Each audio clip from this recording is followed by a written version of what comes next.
కాశీలో Suman TV. Suman TV ప్రేక్షకులకి నమస్తే. ఈరోజు మనం కాశీ నుంచి ప్రయాగాకు వచ్చినాము.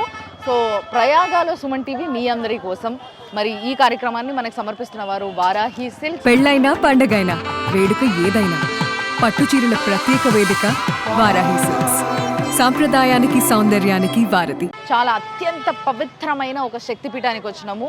ఆ శక్తిపీఠాన్ని ఆలోపి శాంకరి అమ్మవారి యొక్క శక్తిపీఠంగా గుర్తించబడింది.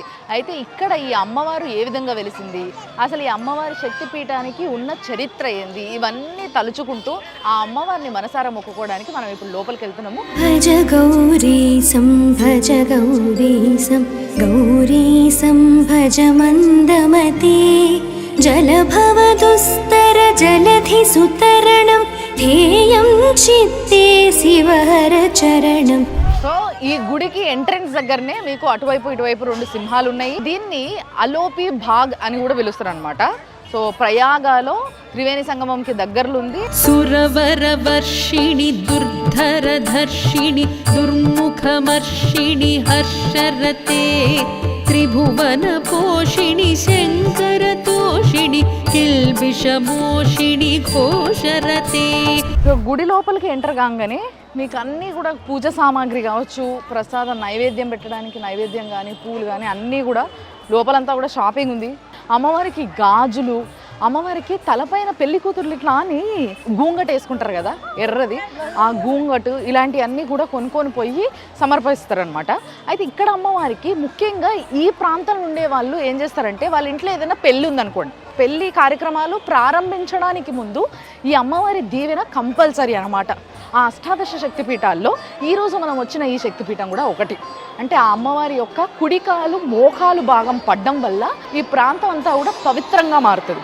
భజ గౌరీసం భజ గౌరీసం గౌరీసం భజ మందమతే జలభవ దుస్తర జలధి సుతరణం ధ్యేయం చిత్తే శివహర చరణం అన్యోపాయం నహి నహి సత్యం గేయం శంకర శంకర నిత్యం.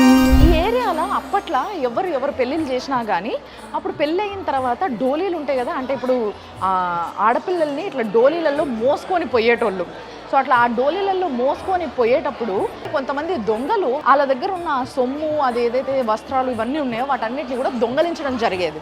అట్లా దొంగలించడానికి దొంగలు వచ్చారనమాట ఒక భక్తురాలి పెళ్ళికి. అప్పుడు ఆ భక్తురాలు వెంటనే ఆ శాంకరి అమ్మవారిని మనసారా తలుచుకొని, అమ్మ కాపాడు తల్లి, నువ్వే రక్షించాలి అని చెప్పేసి మొక్కిందనమాట. మొక్కంగానే ఇమీడియట్గా ఆ అమ్మవారు ఆ యొక్క పెళ్లి కూతుర్ని రక్షించేటందుకు వెంటనే ఆ పెళ్లి కూతుర్ని అదృశ్యం చేసేసింది అమ్మవారు. సో అట్లా అదృశ్యం చేసి ఆమెని కాపాడినందుకు ఇక్కడ అదృశ్యం అనే పదాన్ని ఆలోపి అంటారు కాబట్టి ఆలోపి శాంకరి అనే పేరు ఆ విధంగా వచ్చింది. అందుకోసమే ఇక్కడ అమ్మవారిని ఏ రూపంలో కూడా, అంటే ఏ విగ్రహము ఉండదు, ఖాళీ ఒక డోలి, ఏ డోలీలో అయితే ఒక పెళ్లి కూతుర్ని ఆమె మాయం చేసిందో ఆ డోలీని ఇక్కడ పెట్టి ఆ డోలీనే పూజిస్తారు. ఆ డోలీకి కింద ఒక ఉయ్యాల లాంటిది ఉంటుందంట. అక్కడ మనం తెచ్చిన అమ్మవారికి కానుకలు ఏవైతే ఉంటాయో అవన్నీ కూడా అందులో సమర్పించి అమ్మవారికి మనస్ఫూర్తిగా మొక్కుకుంటారు అనమాట. ఇప్పుడు మీకు కనిపిస్తుంది కదా మధ్యలో ఆ డోలీ ఏదైతే ఉందో దాన్ని ఇట్లా ఉయ్యాలలాగా పైనుంచి ఇట్లా అని కట్టి దానికి అంతా చీర చుట్టి కింద కనిపిస్తుంది కదా, ఇప్పుడు భక్తులు తెచ్చిన కొబ్బరికాయలు కానీ లేకపోతే పువ్వులు కానీ లేకపోతే దీపాలు కానీ అన్నీ కూడా అందులోనే అమ్మవారికి పెట్టి సమర్పిస్తున్నారు. సో మనం కూడా ఇప్పుడు సుమన్ టీవీ తరఫున మీ అందరి తరఫున కూడా అమ్మవారికి ఈ యొక్క ఏదైతే కానుక ఉందో అవన్నిటినీ కూడా మనం అర్పిస్తున్నాం అన్నమాట.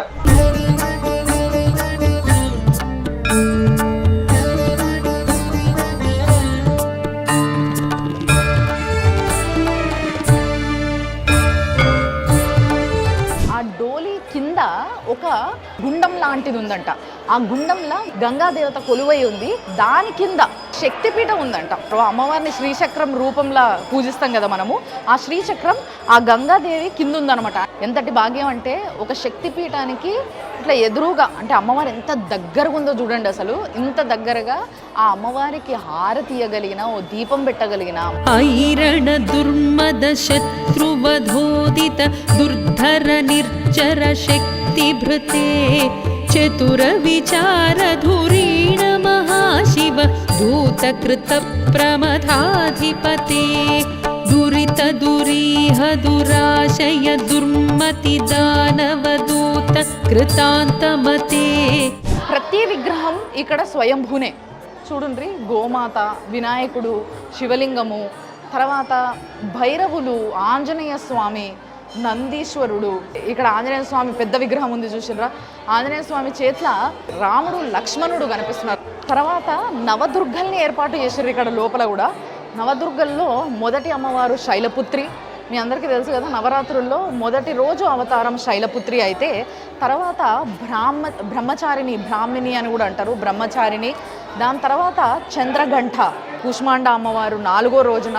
స్కందమాత అంటే, స్కందుడు అంటే తెలుసు కదా మన కుమారస్వామి, ఆయన యొక్క తల్లి కాబట్టి స్కందమాత. కాత్యాయిని. దాని తర్వాత కాలరాత్రి, అందుకోసమే రూపం చూడండి. దాని తర్వాత మహాగౌరి. ఆఖరి రోజు సిద్ధిదాత్రి. 9 రోజులు మనము దర్శించుకున్న తర్వాత ఈ అమ్మవారు మనకి మన కోరుకునే అన్నిటిని కూడా సిద్ధించేలా చూస్తుంది అన్నమాట.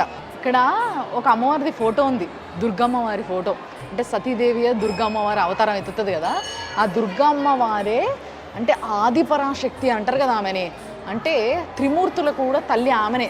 దేవుళ్ళందరూ కూడా ఆవిడ శరీరం పైన ఒక్కొక్కరు ఒక్కొక్క దగ్గర నుంచి పుట్టినట్టుగా ఏ విధంగా వేసిండ్రో, శివుణ్ణి మాత్రం గుండెల మీద వేసిండ్రు. భర్త కదా, గుండెల పైన శివుడు, అటుపక్క కాళికామాత, బ్రహ్మదేవుడు కుడివైపు తొడపైన, మెడం వైపు తొడపైన విష్ణుమూర్తిని చూడొచ్చు, సరస్వతీదేవి, లక్ష్మీదేవి. ప్రతి ఒక్కరూ ఆఖరికి రాక్షసులని పాదాల దగ్గర కింద కూడా మనకి చూడొచ్చు. ఐ శరణాగత వైరివధూవర వీరవరాభయదాయకరే త్రిభువనమస్తక శూల విరోధి శిరోధి కృతామల శూలకరే. ఆ అలోపి శాంకరి అమ్మవారు అంటే ప్రయాగ మాధవి అనే పేరుతోనే కూడా ఆ అమ్మవారిని పిలుస్తారు. సో ఆ 2 పేర్లు అమ్మవారివే. ఆ అమ్మవారి యొక్క చల్లటి చూపు మన పైన ఉండాలని, మీ అందరి పైన ఉండాలి, మా పైన, మన సుమన్ టీవీ ఫ్యామిలీ పైన, అందరి పైన ఉండాలని మనస్ఫూర్తిగా కోరుకుంటూ చూస్తూనే ఉండండి ఈ కార్యక్రమాన్ని. కాశీలో సుమన్ టీవీ మీ అందరి కోసం, స్పాన్సర్డ్ బై వారాహి సిల్క్స్. కాశీలో Suman TV sponsored by Varahi silks.